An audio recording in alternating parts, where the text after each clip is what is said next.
નમસ્કાર, હું છું માર્ગે. આપની સાથે હેડલાઇન્સમાં જોઈએ કેટલાક મહત્વના સમાચાર. સુરત મહાનગરપાલિકાએ આ વખતે નવરાત્રીના આયોજકો માટે શરતો સાથેની ગાઈડલાઈન બહાર પાડી છે, જેમાં કેટલીક નવી શરતો સામેલ કરવામાં આવી છે. પંડાલમાં સ્પેસ રાખવાની શરત કરવામાં આવી છે. ઉપરાંત ફાયર એનઓસી રાખવું પણ જરૂરી છે. ખેલૈયાઓને રેકોર્ડ પણ રાખવાનો રહેશે અને ઇમરજન્સી ગેટ પણ રાખવાની સૂચના અપાઈ છે.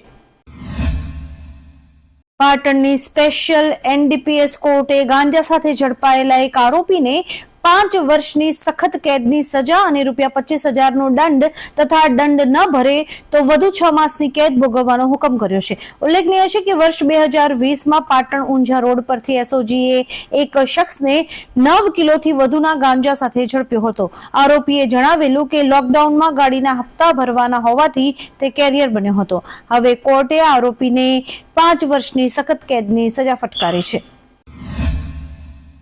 હવામાન વિભાગે કરેલી આગાહી પ્રમાણે અમરેલીમાં મેઘરાજાની ધમાકેદાર બેટિંગ જોવા મળી રહી છે. આજે બપોરે જિલ્લાના લીલિયા સહિત ઘણા વિસ્તારોમાં ભારે વરસાદ પડ્યો છે. ભારે વરસાદને પગલે રસ્તાઓ ઉપર પાણી ફરી વળ્યા છે અને વાતાવરણમાં ઠંડક પ્રસરી જતા લોકોએ પણ રાહતનો શ્વાસ લીધો છે.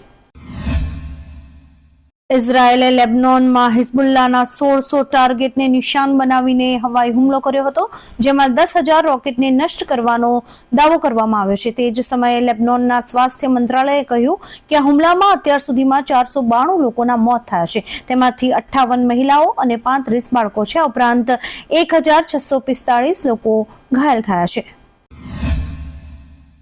આખા દેશમાં ડેન્ગ્યુએ હાહાકાર મચાવ્યો છે. ડેન્ગ્યુના વધી રહેલા કેસને લઈને તંત્રમાં પણ હવે ભારે ચિંતા જોવા મળી રહી છે. ઘણા લોકોના મોત પણ થયા હોવાનું સામે આવ્યું છે. ત્યારે હવે ડેન્ગ્યુથી ડરવાનો સમય આવી ગયો છે, કારણ કે ડેન્ગ્યુની નવી પેટર્ન વધુ ઘાતક બની છે.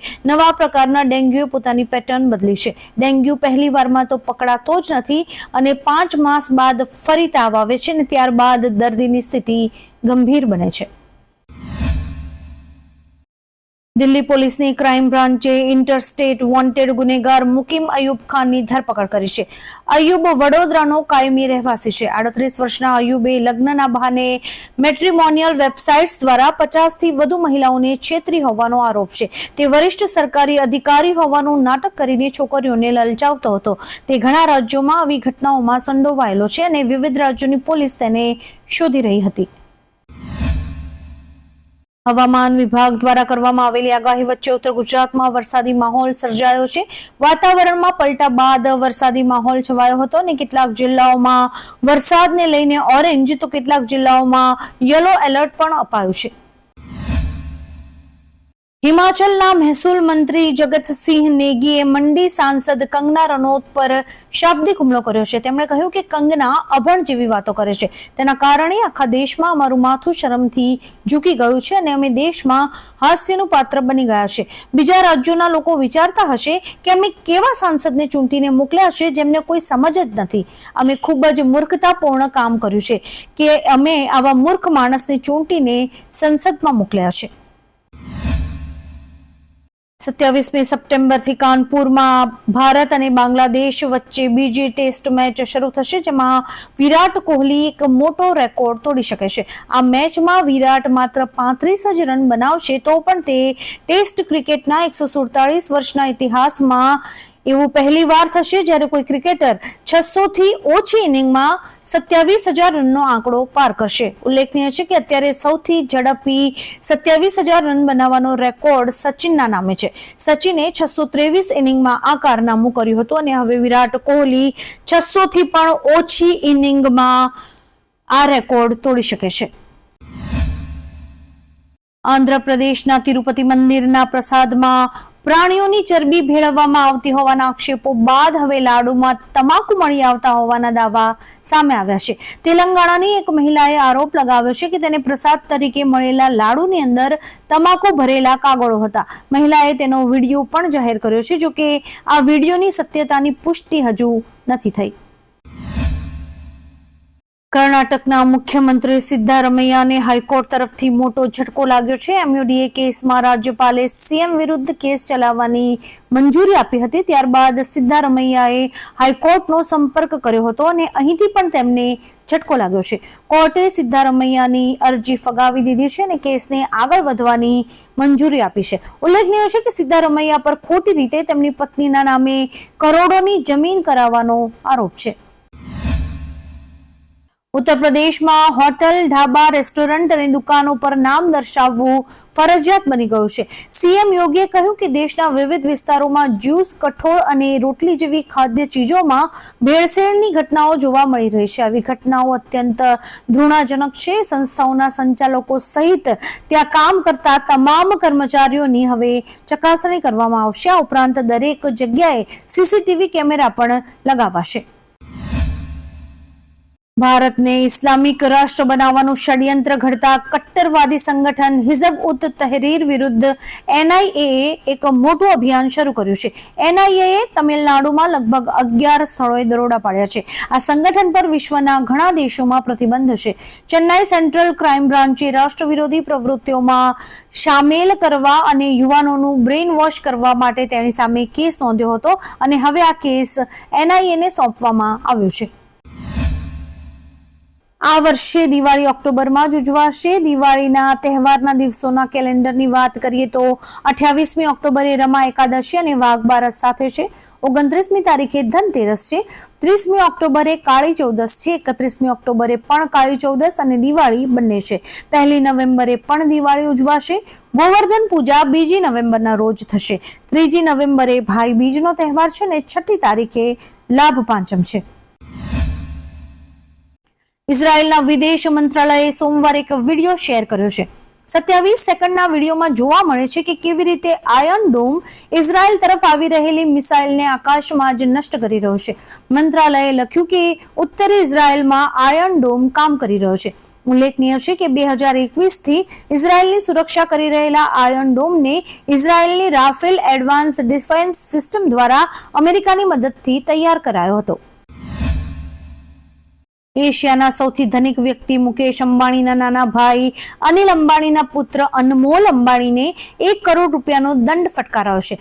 માર્કેટ રેગ્યુલેટર સેબીએ રિલાયન્સ હોમ ફાઇનાન્સ સંબંધિત કોર્પોરેટ લોનના મામલામાં કાર્યવાહી કરી છે.